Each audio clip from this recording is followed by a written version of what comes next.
the Olmec, the Mayan, the Inca, the Aztec, Mixtec, the involvement of Africans in this part of the world. Africans were already in America long before the Olmec culture came.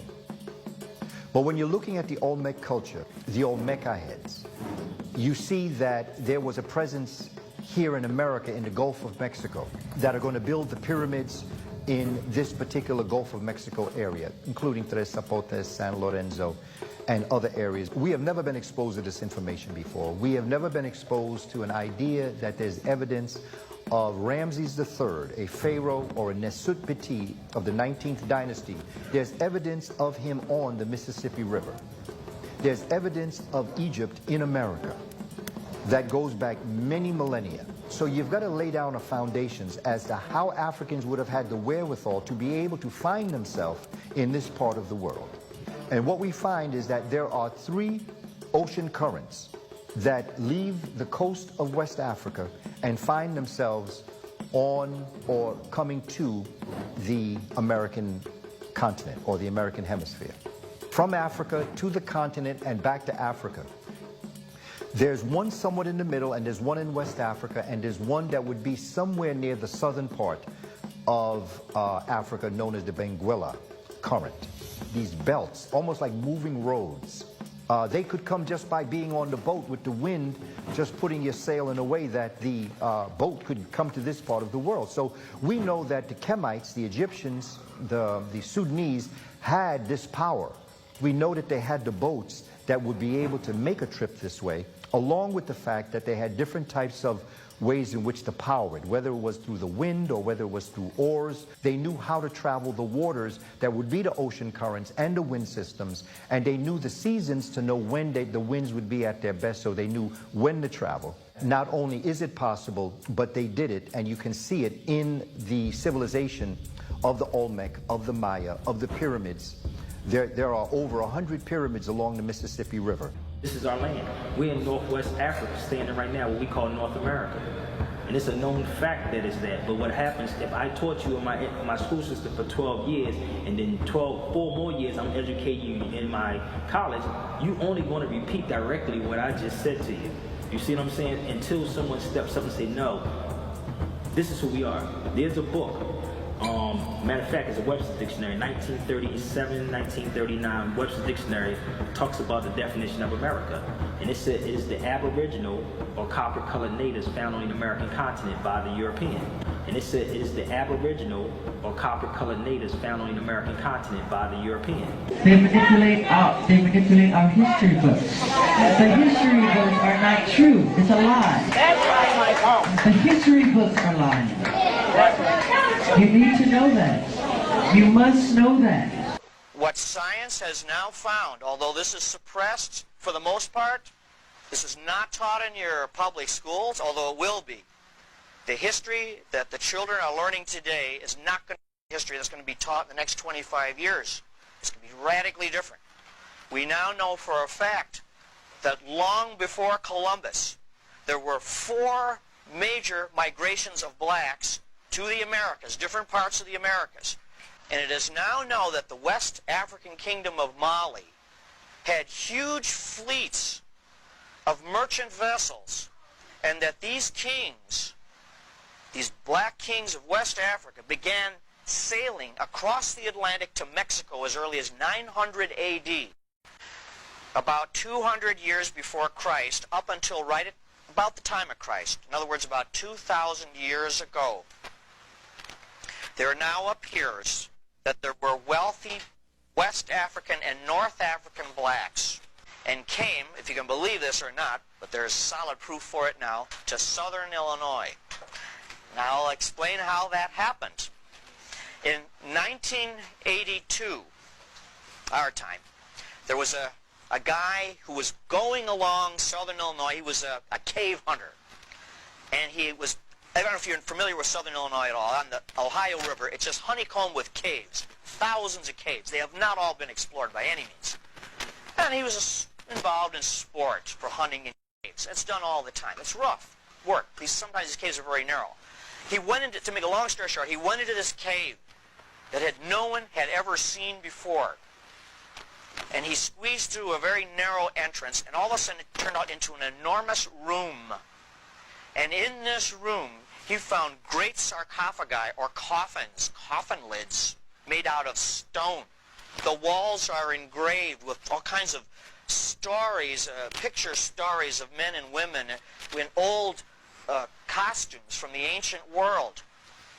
And then on the floor he found stacks of thousands upon thousands of these black rocks that were beautifully engraved with the profiles of people, not Indians, but hundreds are of black people, all in profile. They are made on a type of rock that is found really mostly only in southern Illinois in caves. This rock is like a clay. You pull it out of the ground and you have like a stylus or a pen, and you can draw on it real fast. You can draw profiles and letters, and then as it dries it turns into a hard rock. And these rocks are piled up on the floor of this cave. Now this man's name is Russell Burroughs. He's not an archaeologist, he's just a spelunker, he's a cave enthusiast. He brought these out over time. They're very difficult to bring out because the cave entrance is so narrow. And he's brought out now almost 10,000 of these magnificent tablets. They're very crude looking as rocks are concerned, but the drawings are beautiful. And they show the profiles of black people, some with scarification, which is West African, mostly with not that, some with specifically West African robes, which are still used today. Some of them will show like a black man with a kind of a sailor's cap, and in the background will show like a ship or a fish. It seems as though they're portraying a captain or a sailor of some kind.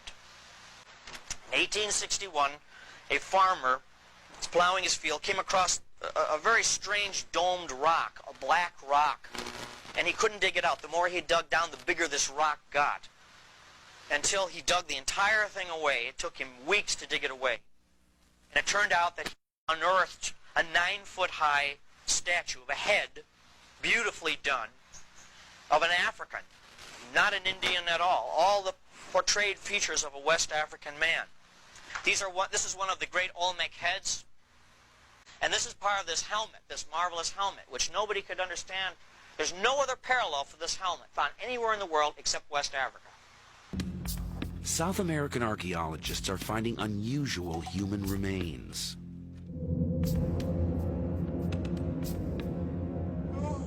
The skulls aren't European, but they aren't American Indian either.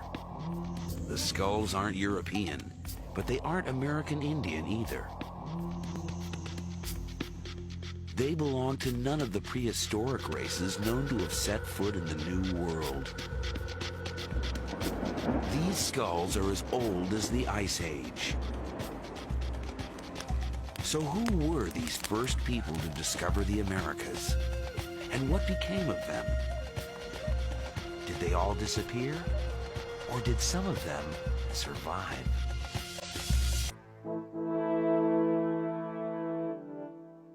Archaeologists there have recently unearthed human remains.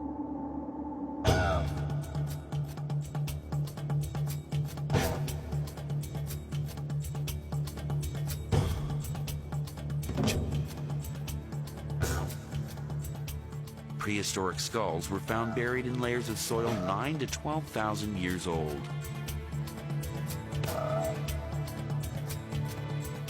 They are the oldest skulls in the Americas.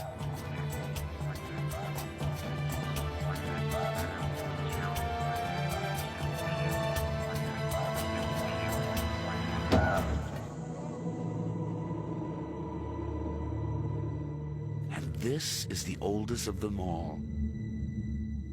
The skull of a young woman nicknamed Luthia by scientists. Can she tell us who the first Americans were?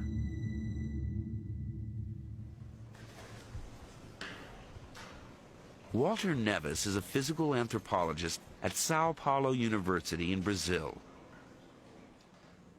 He has been using a standard and reliable archaeological measure, the shape of the skull, to find out what race she belonged to. 91. He fully expected Luthia to be a Mongoloid, an ancestor of the American Indians. 901. But then he fed the measurements into the computer. When we started running the computer and seeing the results, it was amazing because we realized that the statistics, the quantitative analysis we were doing was not showing just people to be Mongoloid. In fact, the analysis was showing just people was anything except Mongoloid.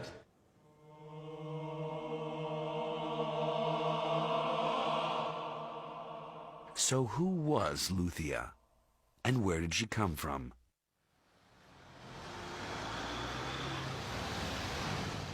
To find out, the skull was taken to a hospital in Rio de Janeiro to begin the process of reconstructing her face. The cast was then given to Richard Neve of the University of Manchester in England, one of the world's leading forensic artists, to recreate her features. That to me is a Negroid face that has all the features that you associate with a Negroid face. The proportions of the face, it doesn't say anything about it being a Mongoloid. Her reconstruction is confirmed by measurements Walter Nevis has taken of all his skulls. The first reaction was not to believe in it. But as the results, repeated so many times, and the result is exactly the same thing. They are very similar to nowadays Aborigines and Africans, and no similarity at all with Mongoloids in Asia or with American Indians. They are very similar to nowadays Aborigines and Africans, and no similarity at all with Mongoloids in Asia or with American Indians.